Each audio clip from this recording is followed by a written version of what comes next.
Welcome back to Beat Everyone. I am Ben Flanagan with AL.com. We are back for another edition of Alabama football's best 15 games of the 21st century. As you know, we're counting down from 15 to 1. This has been an awesome look back at some of the best games in Alabama history, regardless of the 21st century or not. Today is number 8, and we're into the best of the best right now. And today is one of those that if you were in the building for it, or even if you were watching it at home, like you really couldn't even believe what you were seeing with your own eyes. And so our pick for the 8th best Alabama football game from the 21st century is Alabama versus Georgia in 2018 for the SEC championship. And helping me to do that today, Beat Everyone producer, our good friend Matt Scalisi. Matt, how's it going? Good, Ben. You know, I think a lot of the games that have been on this list have come from seasons where it felt like Alabama, exceeded expectations maybe, or at least met expectations. And we'll get into the 2018 season, but this game I think is one of those rare cases where what came after it in that season does not have any effect on the impact of this game. It just sort of stands alone as a piece of college football lore forever, I think. Yeah, I think that this game is in many ways not necessarily the culmination, but is just one of the great chapters of the Alabama football story. And we've always started with who you were in fall of 2018. If somebody asked me if 2018 was 2 years ago, I'd probably say yes, because we've been stuck in 2020 for 19 years now. But in fact, it was somehow 7 years ago. So this was December 1st, 2018. This is the SEC championship game. Like I mentioned, these two teams did play another game in the year 2018, but we'll get to that another time maybe in this series. But Matt, what do you remember about the fall of 2018?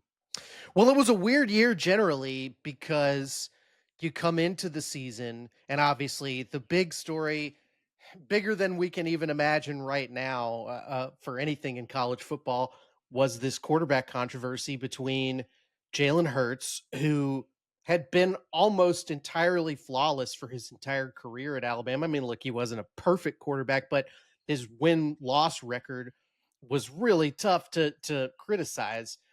And Tua Tagavailoa, who had this unbelievable moment where he came in when Alabama was on the ropes and he won a national championship for this team.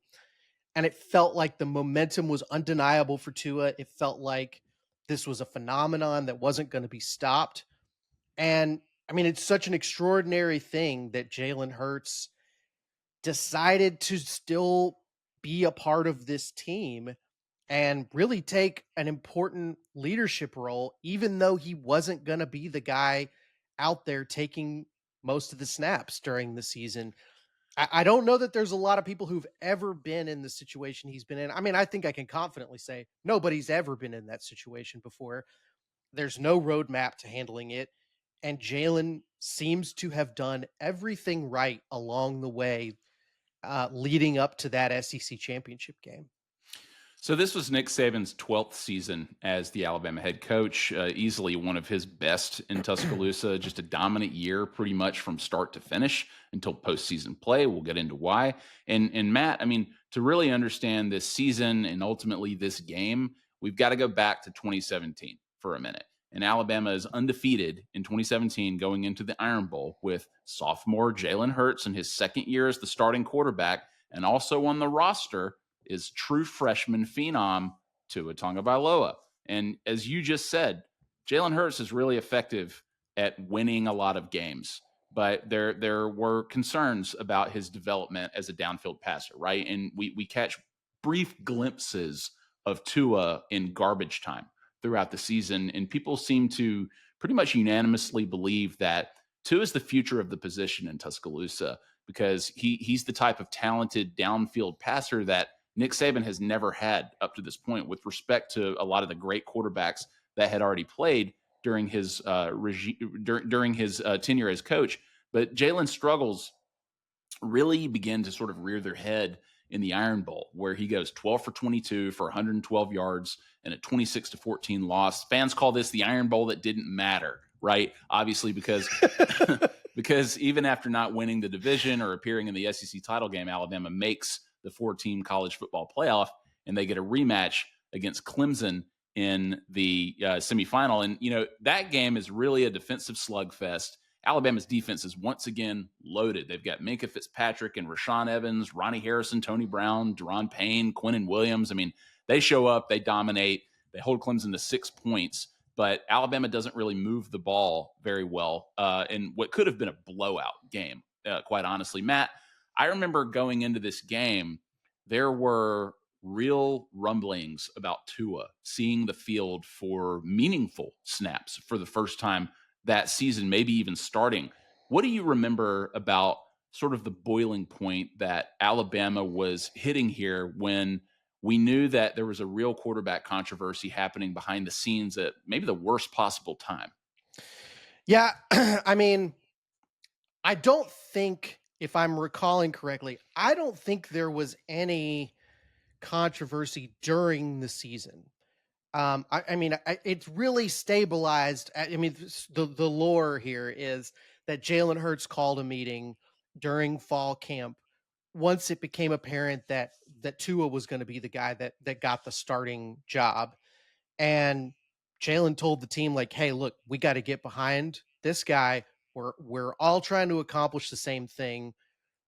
I endorse it. Let's do it." And I think that was such an important moment to prevent kind of factions from forming, right? Guys saying, sort of choosing sides and splitting the team up.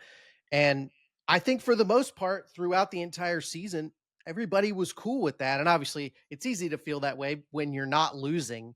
And in fact, you're completely obliterating offensive records all over the place. I mean, this offense was unstoppable for the vast majority of 2018, and I think I think there was not really any sense that something like this would happen, but there was this sort of confidence, I think, from the fan base at least, that gosh, isn't it great to know that Jalen is the guy who comes in if something happens to Tua?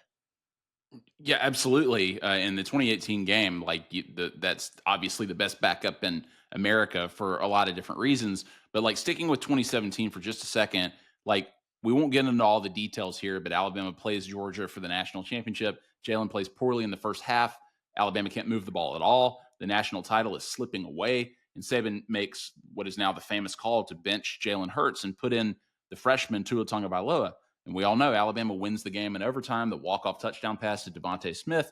More on that in a few weeks, maybe. But for our purposes today, Matt, it seemed like in this moment, any battle for the position was over. Tua came in and not only won a championship, but he basically built a foundation for the next era for Alabama football. Like people didn't need any more convincing. Like he was the starting quarterback for the foreseeable future, and Alabama's competitive future was really secure in the eyes of a lot of fans. So about that moment specifically, Matt, what do you remember when Tua's star was born and Jalen Hurts had clearly played his final game as the starting quarterback at Alabama? I don't, it's so hard to put myself back there, Ben. I don't know that I 100% left the stadium that night in Atlanta thinking that Jalen is done as the starter here. In fact, I think I remember kind of having conversations about that, saying, "What's going to happen here? Like this is bizarre." Um, but I mean, look, I think at some point during that off season, it did become more clear that Tua was going to be the guy. I think really, and as the further we got into 2018, the question I remember going into that night of this game was more about Tua's Heisman candidacy, and I would say it was even more like kind of benefit of the doubt. I remember saying like it's kind of Tua's to lose. So there had been, I think, a very gradual ramp up from that one that one moment at the end of the 2017 national championship game to entering this SEC title game, that it had just been a sort of consistent slope upward for Tua's reputation and the confidence everybody had in him, and believing at a certain point this is the best quarterback in college football, maybe the best player in college football. Yeah, you know, I always thought that the legacy of this game was a little unfair to Jalen Hurts because when Tua came in and made history and he was incredible, everybody saw it. It felt like for a lot of people that the other 14 games in which Jalen Hurts was the starter when they went 13-1 and made it to the national title game never happened, right? Like Tua played one half And of meaningful yeah, football and in let's be clear, like 2017. Tua was not perfect either. And in fact, there were quite a few moments in that game where I think we all saw, okay, this is actually why he hasn't been starting. There's Right, no but he question he could the high level plays he was executing were incredible, but there were he big disastrous mistakes made by Tua in that game that I think it became very clear, okay, like this is why Saban didn't think he was ready yet. he threw an interception early in the game or early in the when in the half when he started playing. But I mean, he played one meaningful half of football, Right. and he got full credit for an entire season, right? Because they won the national championship. It was the most meaningful football that he could have played, and with everything on the line, he saved the season. So he's the big hero. So, but to me, it's like it would be like Greg Maddux has a 20-4 record. He starts game 7 of the World Series. He gives up a couple of home runs. They pull him for a reliever. The Braves hit a walk-off home run to win the championship. So in baseball, Greg Maddux gets a lot of credit for that run, right? He's a champion. Everybody remembers him that way. Starters get pulled all the time in baseball. It's obviously apples and oranges, different sports, but I hated seeing this perception of the Hurts career at Alabama change in just 2 quarters. That was very strange to me. But we have this offseason where Nick Saban says they're starting fresh. It is a quarterback battle. Jalen and Tua are going to compete for the job, but everybody knows it's going to be Tua. I just think everybody knows he's just that good. Saban just has too much respect for what Jalen Hurts has done for the team, and the writing is really on the wall. I mean, barring a miracle or an injury, Jalen won't play quarterback at Alabama anymore. And while this isn't the transfer portal era that we know now where players are just hopping around from team to team, he could have easily transferred before the 2018 season, but in a bit of a plot twist, he doesn't. He stays at Alabama. Matt, why do you think Jalen stuck around in 2018? Well, I think there were probably I think it was probably a more complicated situation than it would be today, obviously, where you can just pick up and leave and start playing the next season wherever you want to go, no matter what is going on in your career. Um, but that aside, I, I do think I do think that Jalen believed he could still win the job heading into fall camp. I don't believe it was predetermined. No matter what fans thought going into it, I think he had confidence in himself and he believed he could win that job. And when he didn't, I think at that point, you're either going to sit out the season or you're going to be part of a team. And I think we have enough evidence in the years since to see that Jalen Hurts loves playing football and he loves all of it. He loves being in practice. He loves being part of a team. He loves making himself better. And I think being actively engaged during a season with a team that has serious goals and serious potential is a much better way to spend your fall than transferring and sitting out and not being a part of it at all. Do I think he foresaw that he would have an opportunity like this? I honestly do think he maybe did. And that's just because football players' brains work a little differently, especially elite football players. I think that Jalen believed that at Alabama, he would get a chance to actually do some things offensively. And look, throughout the season, he did.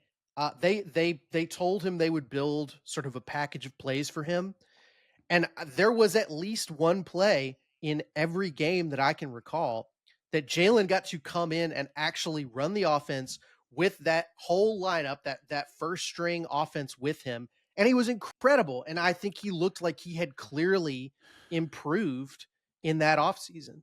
I didn't like it, frankly. Like, to me, it felt like, especially they would trot him out there and they would like line him up as a wide receiver sometimes. You thought it was patronizing? Yes, I thought they were just throwing Jalen a bone, right? Because you've got who is clearly one of the best quarterbacks in the country sitting on the bench, and Mhm. somebody who is going to go on to do all these amazing things and has already done all of these amazing things. I mean, he's the SEC Offensive Player of the Year as a freshman. He's taken you to 2 national championships.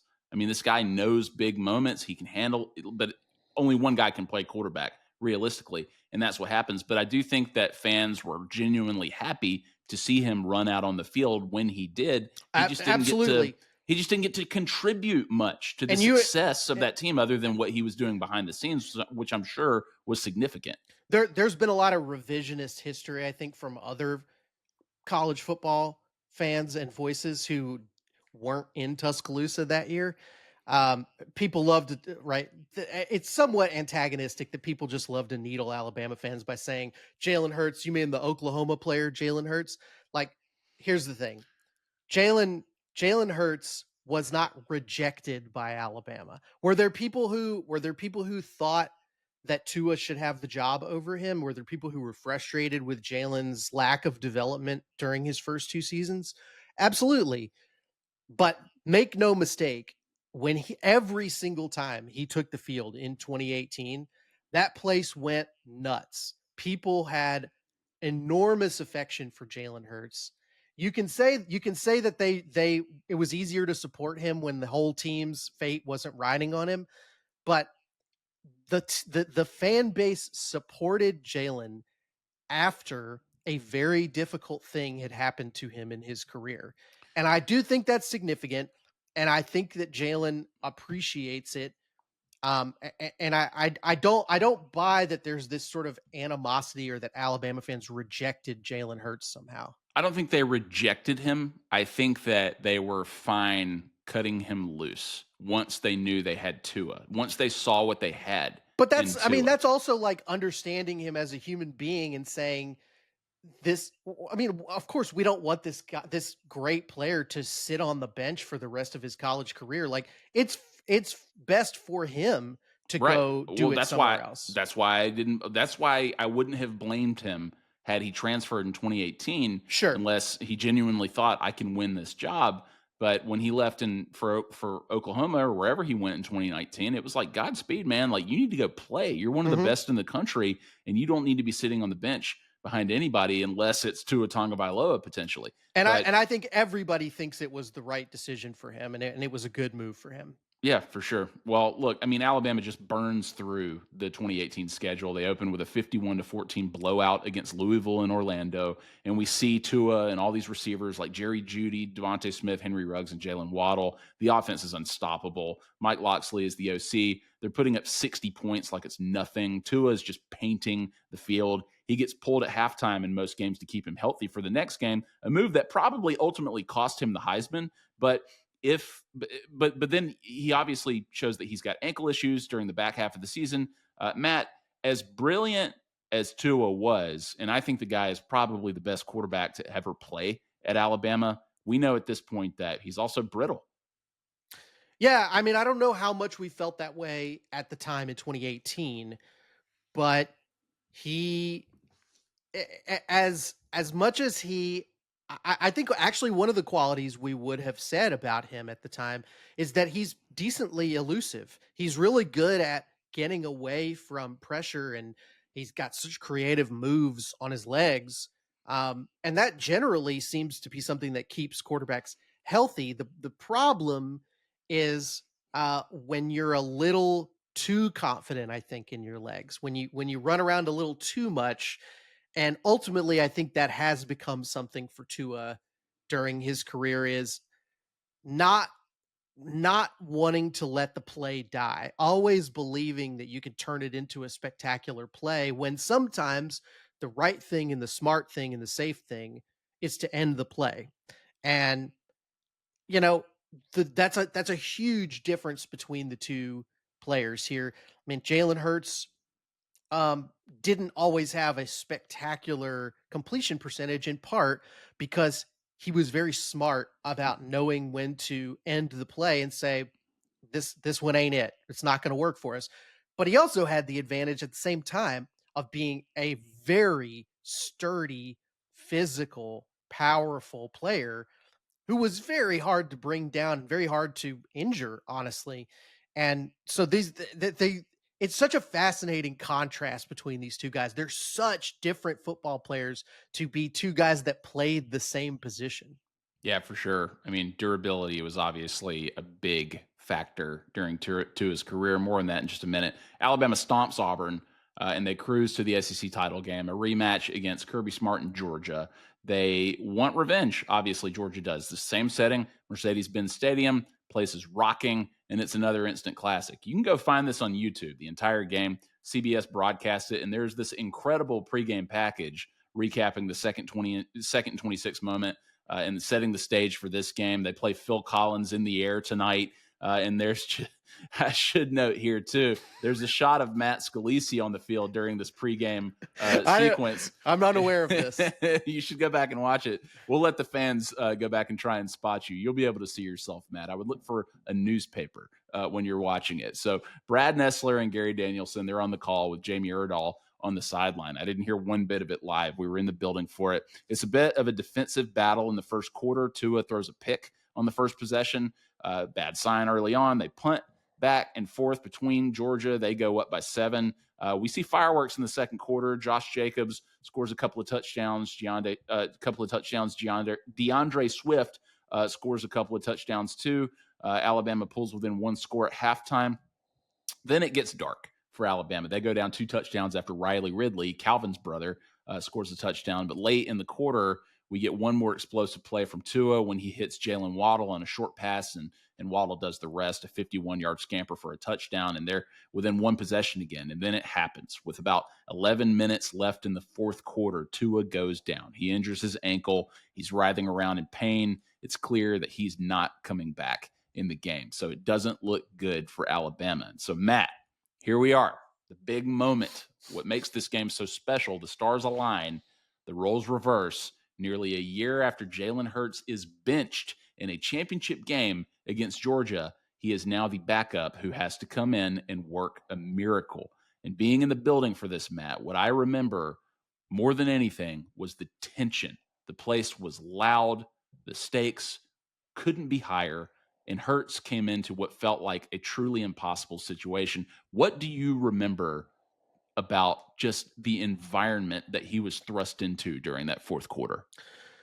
I mean, it was such a surreal, spectacular moment that I it's hard for me to first of all, it's hard for me to remember feelings about what was going on because this is like inside baseball for people uh, who are not in sports writing, but this is one of the craziest things that can happen to you if your job is to create content about a football game where you have a plan, you think you know what the narrative is shaping up to be, and now suddenly not only has your story changed, your headline has changed, everything has changed. This is what the game is about now. This is the entire point of what's happening today is now different. And you're having to scramble and you're having to think through it. And what does this mean? And what do we focus on? So there's that element of it. But I mean, I remember, and this is confirmed by watching the broadcast, the crowd support for Jalen Hurts coming onto the field in this moment was pretty incredible. And again, I think speaks to the unique confidence that fans had in him as a player that has to be more. I mean, it's impossible to compare it to any other situation because this isn't the case of. I mean, there's cases of fan bases maybe losing confidence in the starter and feeling great about the backup coming in. But that's not what this was. Your starter that everybody loved, who entered the day as the Heisman favorite, goes down. In 99.9% of cases when that happens, the fan base is distraught. They are losing hope. They are depressed. And that's not really what was going on, because it dawns on everybody as this is happening that Jalen Hurts is going to come out on the field for this. And I mean, we haven't really talked about this, but there's this sort of interesting element to this game too, that um, you know, when they brought Tua in the year before, it wasn't just about Tua. I think it became apparent that it's very hard for the other team to adjust to a completely different style of quarterback all of a sudden mid game. Your game plan is out the window.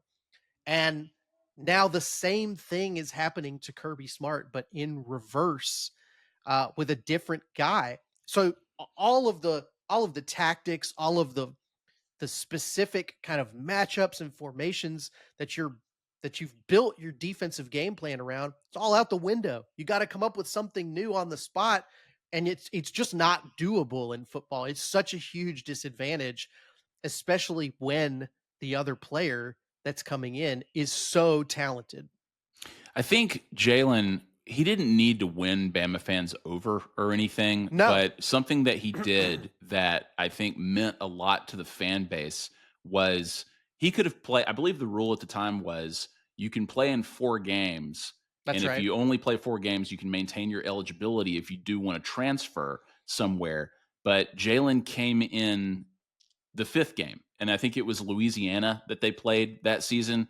And once he came into the game, that was it. His eligibility was up and for that season, and so he was all in at that point. And I think that it showed a lot about him, his competitive character, but also him as a teammate. It showed that it really meant something to him, and I think that moment really meant a lot to fans. I remember when he came into the game, it was to a big ovation. I think people realized what he had done. So in And this game, go ahead. I just want to say too, like, the specifically when he comes in, the exact situation. Um, as you said, Alabama is down, but only by a touchdown, and so this game is well within reach. Georgia hasn't been able to pull away, and they're in. They've got this sort of this. Had Tua not gone down, this would be a crucial drive where this is a moment that Alabama could take advantage of and tie this game. And essentially, Jalen's first pass as the sort of official starting quarterback in competitive football since the national championship game the year before is a 3rd and 12 situation from Alabama's own 29. That's pretty high pressure. And he comes right out and throws a 13-yard completion for a first down. That is a sort of big affirmation moment. That is a moment that shows actually things might be okay here. Yeah, well, Jalen Hurts, what is his most famous attribute, right? It's poise, right? Like he's just famously poised since he was a true freshman. That's his demeanor, always calm. It's never more apparent in this moment. Jalen has played in big games. People might have forgotten. I mean, the guy played in 2 national title games before this. The moment is not too big for him. And he's seeing the field, right? You mentioned the completion to Irv Smith. He finds Irv Smith. He finds Jalen Waddle. He finds Jerry Jeudy. I mean, he's scrambling for positive yards. He's just making good plays. His instincts are solid. And then he hits Jerry Jeudy for a really tough 10-yard touchdown to tie the game. So it's 28-28. I mean, it's just like, wow, this is happening right before our eyes. Georgia's next offensive series is, to put it mildly, Matt, befuddling. Momentous screw up. Yeah, I mean, And I think it kind of, without getting too psychological about it, that whole sequence for Georgia when the game is tied, it feels like there's some panic yeah. in the Georgia players, in the coaching staff. Like, they are acting shook.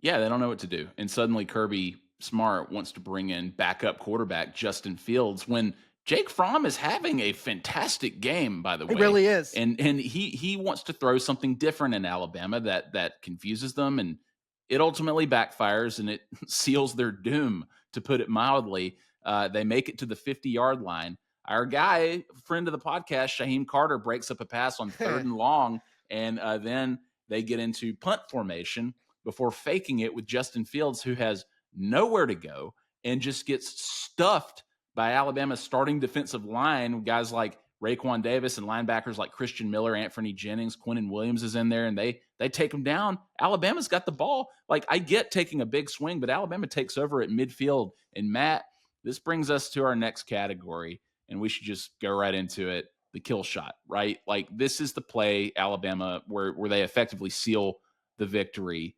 Matt, I assume I know what you have for this. I mean, the individual play, but I want to lead into it. So yes, first of all, Alabama gets the ball essentially at midfield with 3 minutes left. It shows what a disastrous decision that fake punt was, because if you pin Alabama deep, suddenly 3 minutes is a high pressure situation. That's tough to go the full length of the field in 3 minutes, but half the field, very, very doable. Um, so, look, it's a little slow to start. They get into a 3rd and 8, and Jalen hits Irv Smith for 19 yards for a first down. All of a sudden, things start to click. Right after that, comes right back out, hits Jalen Waddle for 16 yards, and now they're at the Georgia 15. And Jalen does the play that you've hopefully all seen video of at this point, but sort of a quick feint, like you're dropping back to pass, a very brief And he play ain't action passing the motion. ball. I would say it is without looking at it, I would say it is a 3 to 5 step drop, if that. And you can see him immediately spring off that back foot, take off through the gap in the line, and it's over. Within 3 steps forward, you can tell he is going to score a touchdown. And it's one of those things about Jalen Hurts that his very particular physical attributes made it so that play is a touchdown when it is called. When the offensive coordinator called the play, the game is essentially over. Because, and here's the thing too, Ben, if you call the same play with Tua, with even a healthy Tua, I don't know if it's a touchdown. It's different because Jalen Hurts is essentially dragging a guy across the goal line by his neck, because he's so big and powerful that even if he has to break a couple of arm tackles on the way in, he's getting in. And I think it was a uniquely perfect call for that quarterback in that situation.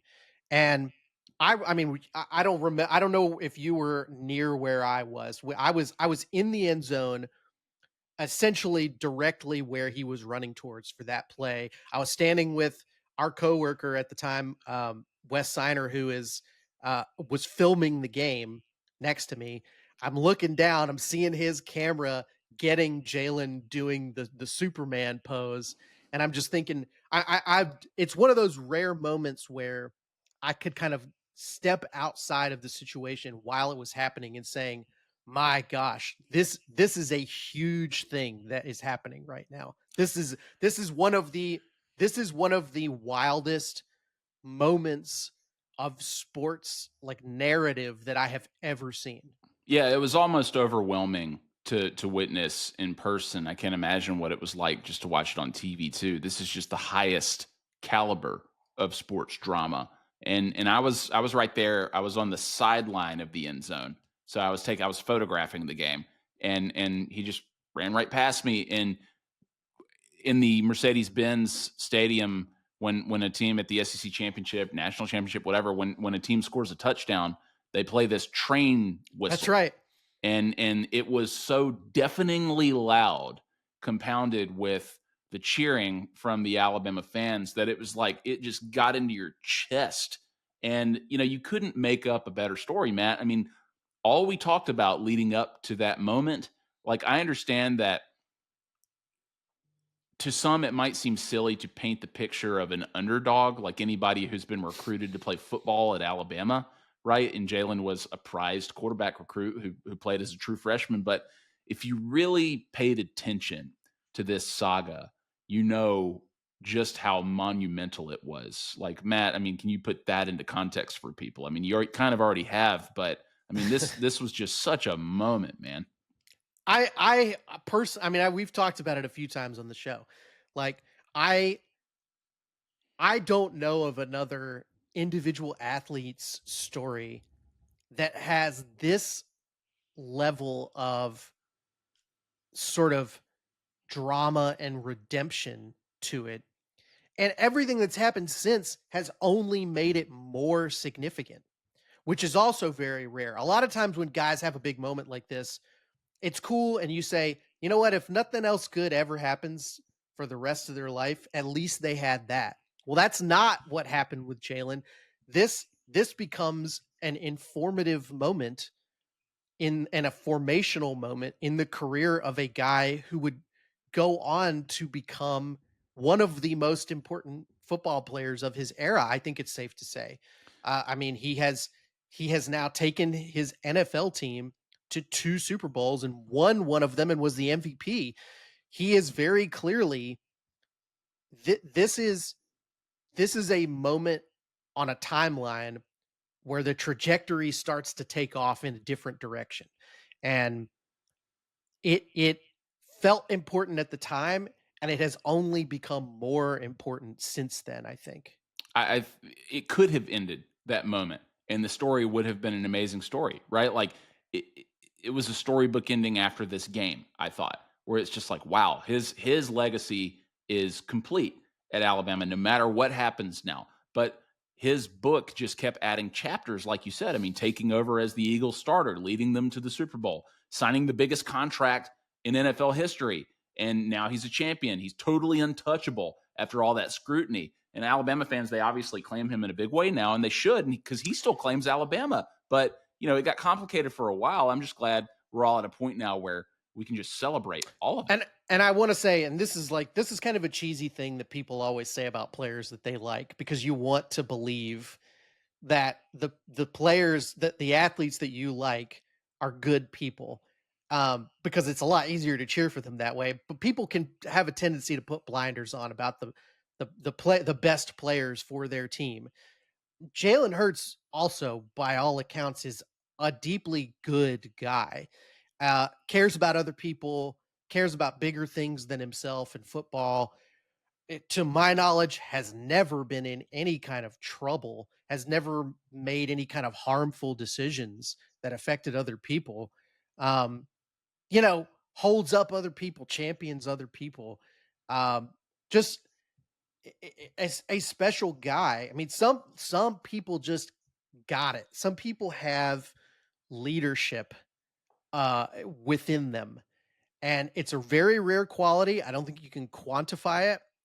And Jalen always had it, and he had it when he lost his starting job. And I think what that shows you too is being a leader has a lot more to it than just being the best at what you do. There are other things involved in it. Um, and look, you hear a lot about guys playing for a certain quarterback, right? That they like sort of play better for the quarterback that they like more. Um, and I think that's a simplistic view of it. But I think what you do see happening in this game is that these receivers in this offensive line, when Jalen comes in, they're tired. They're worn out. This has been a brutal, long game against an incredibly talented Georgia team. And they find another level of energy. They find it reinvigorates them when Jalen comes in. They start making spectacular plays again. And I think that that's somewhat the result of, you could call it leadership if you want. It's when you have that quality about you that makes people believe in you and want to follow you and uh want to collaborate with you. That is an intangible part of sports that I think only the very best and most accomplished players have. And I think you can see it on display in that moment in this game. 100%. Matt, let's name the MVP. So, you know, going back to my point though, that Tua comes into the game and plays 2 quarters, and he's clearly the MVP of that game. So should Devontae Smith be, part of that conversation. But Mhm. obviously, it was Tua for just playing a couple of quarters. In this case, Jalen Hurts plays less than 1 quarter. He comes in with 11 minutes to go in the game, but he's clearly the answer, is he not? I think he's got to be. I mean, I will say some sort of uh, honorable mentions, I guess here. But I mean, this is one up. We've talked about Jalen Waddle a lot on here and how his career was sort of unfairly interrupted multiple times. This is maybe Jalen Waddle's biggest game for Alabama in terms of importance and performance, both. I think he's completely spectacular in this game, and he steps up in some huge moments. And one, I mean, the last touchdown that Tua throws before he gets hurt, that is a crucial moment in the Unbelievable. game where Alabama's down 2 touchdowns. They've got to get something going, and they come right out in the second half basically and hit this huge deep pass where he's shrugging off defenders. It's a huge important play in this game, and Waddle just really came through. We've talked a lot about Waddle. I mean, he's one of those guys to me, kind of like Derrick Henry, kind of like Jahmyr Gibbs when he was at Alabama. It's just like, just give that man the ball and something will happen. I promise you. And that was often the case.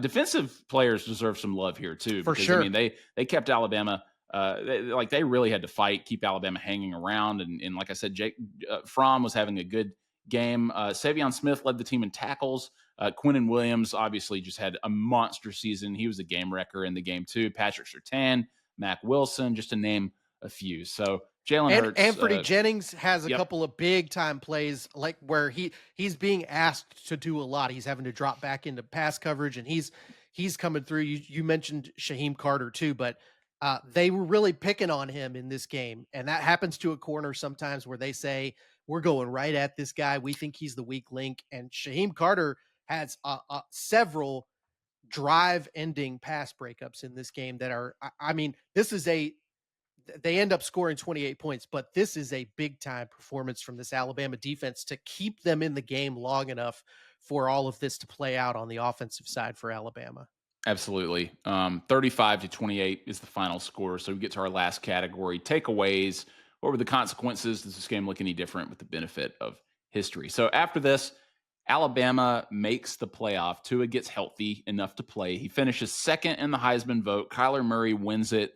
And it just so happens that Alabama plays Oklahoma in the playoff semifinal. And Matt, you and I are in Miami for that one. Alabama blows them out. They go up 28-0 early. Tua basically pitches a perfect game. It was pretty amazing to watch. And then Alabama goes to the final, and Clemson dominates them 44-16. It's a tough scene. It's a terrible ending to what was arguably the most dominant season in Alabama history, where it looked like they were just going to steamroll their way to a championship. Matt, what do you remember most, you think, about the 2018 team and season? Well, yes, I remember so many games opening with Alabama immediately scoring in like 2 to 3 plays. I remember the incredibly furious pace that Alabama always started games with offensively. Um, I remember how Tua seemed nearly unstoppable as long as he stayed upright.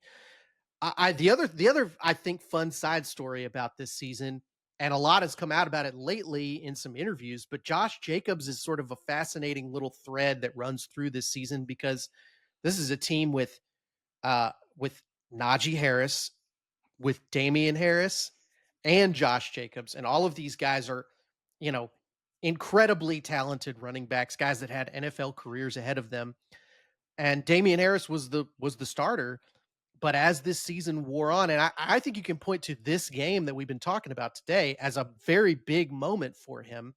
Josh Jacobs went from the backup, who was making spectacular plays and was very reliable, to in this game, I think he kind of takes over. I think something the coaching staff starts to realize that they can put this guy in big pressure moments and he can make spectacular plays, and he has 2 touchdowns in this game. One of them this weird moment where he sort of fumbles the ball and then recovers it himself across the goal line. But I think this was a big moment for Josh Jacobs, and he would go on in that Oklahoma game to really go off. He was spectacular in that game. So I remember that about it. I mean, it was just an absurd collection of talent overall. I mean, you talked about the wide receivers on this team. This is, I believe they went by the the rideouts was this group. This is arguably the greatest collection of wide receivers on a single college football team ever. You had Jalen Waddle, Henry Ruggs, Devontae Smith, and Jerry Jeudy on the same roster. Uh, all of those guys, all of those guys, first round draft picks, utterly spectacular players, and any of them could have been the number one wide receiver on any team in college football, and they were all on the same team together. Two Biletnikoff winners, one Heisman Trophy winner. I mean, it's just absolutely stupid. So when I think about this season, I mean, I think that it confirmed what we all assumed about Tua, that this guy was kind of like the chosen one, like Yeah, what everybody kind of believed. He was everything Alabama hoped that he would be as quarterback, but he was obviously injury prone. That would obviously complicate the 2019 season too, and it's been a big part of his NFL career, as we all know. But in all these debates about the best Alabama quarterback, I always come back to Tua. I mean, he was just a killer, man. Like, he was the Terminator. Like, obviously, he had a ton of weapons, as you just mentioned, but without his field vision, without his precision, his instincts as a thrower, I mean, they could and they would score in a split second. This guy was dangerous, and he was one of the all-time greats at Alabama, not just because of what he did in that second half against Georgia. it's one of those things where if you watch people talk about cars, right? Like sports cars or racing cars, and they're talking about it in terms of like the direction that the wind is going and ideal conditions, and that's how they sort of give you the measurements of these things. And I think that's kind of the thing with Tua. Like in a lab, in perfect conditions, Tua is the perfect quarterback. He is unstoppable. But if there's a pebble in the road, it might throw things off, you know. Uh, and that's not to say that he's not a resilient guy and that he. I'm perhaps overplaying how fragile he is. I don't think that's necessarily the case, but the truth is we very rarely got to see Tua. I mean, we didn't in college get to see him go through a full season start to finish with no issues. And I think that will always stick out a little bit about him. I wouldn't quite say it's an asterisk, but you know, we talk about. I'm going to give you another analogy. Sometimes we they used to talk about Tiger Woods having the Tiger Slam, where he won all four majors in a row, but it was not in the same calendar year, right? So Tua had kind of like the Tua Slam in the calendar year of 2018. He had a perfect regular season in 2018. And then January of that year, he had won a national championship game, but he never had all of that happen in the same season. Yeah, it's amazing. I mean, he accomplished so much at Alabama. He'll always be remembered fondly, and I think again is not one of the best, but probably the best, just pure passing quarterback Alabama ever had. So to put a bow on the Jalen Hurts part of this, I mean, we knew that he would obviously leave the program at season's end, which he did when he transferred to Oklahoma. He leads them to a playoff berth. He's a Heisman finalist under head coach Lincoln Riley. He really develops as a downfield passer. He's drafted by the Philadelphia Eagles. He eventually leads them to a Super Bowl. They lose to Kansas City, and he becomes the highest paid player in NFL history at the time. And now we all know that he just won the Super Bowl, and he's named Super Bowl MVP. So, and it's still probably the first part of the rest of his career at this point. He's still a young guy, especially for a quarterback. I mean, nowadays these guys are like playing well into their 40s. So I mean, and maybe that's different for Jalen because of how he plays, but it's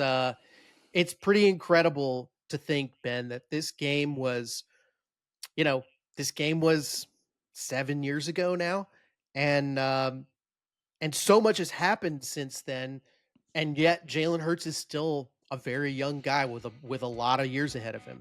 Amazing game. We've gone long here, and this is only number 8 on the list of Alabama's 15 best games of the 21st century. We're really moving through this. The stakes are getting higher and higher. You got to join us next week for 2 more episodes of the show, including Thursday when we hit number 7 on the list. You can find Beat Everyone on YouTube, Spotify, Apple, wherever you get your podcasts. And Matt Scalisi, Beat Everyone producer, thanks as always for reliving this with me.